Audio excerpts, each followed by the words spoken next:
let's make the best tea recipe for energy. So a little thing about me is I don't drink caffeine. I actually just drink root coffee, which is essentially tea made from the root of the herb. And there's a little trick to how you make it because you have to make what's called a decoction. So now let me show you how to make the best morning tea for energy. I have this every single morning. So I use 4 different herbs. One of them is eleuthero root, chicory root, burdock root, and dandelion root. This one's running a little bit low, but I already reordered my herbs from Mountain Rose Herbs. They have a ginormous selection and they're online, so it's pretty easy and shipping's pretty fast. Eleuthero root, also known as Siberian ginseng, actually improves athletic performance, memory, and helps with fatigue.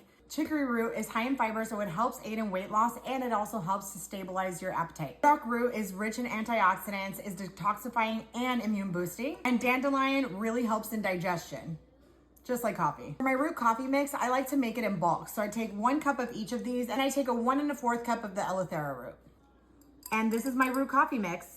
I sort of like to drink a cold brew, and to me this tastes like a hazelnut kind of coffee. Even though it is a tea, it's a root tea, it's a lot stronger. My decoction makes about 8 cups of root coffee, and I have 2 cups per day. So it does last in the fridge for up to 3 to 4 days. And yes, you can definitely heat it up if you want to. Now what we're gonna do is we're gonna do 5 tablespoons of the root coffee inside the pot. Now I'm going to add in 5 cups of filtered water.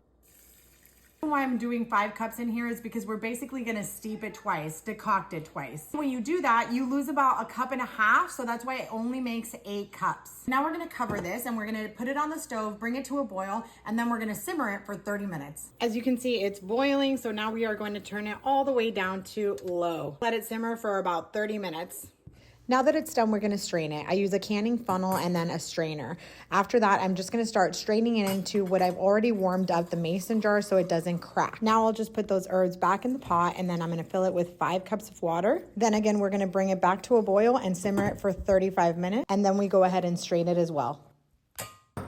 And it's ready. Now I have 4 days worth of root coffee. For my favorite part, it's time to have some.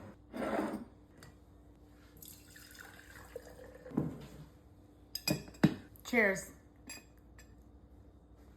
So good. Usually have mine black without anything in it and just chill. However, I've definitely made really fun recipes like a peppermint mocha and a pumpkin spice latte. So if you want one of those, let me know in the comments below and I'll show you how.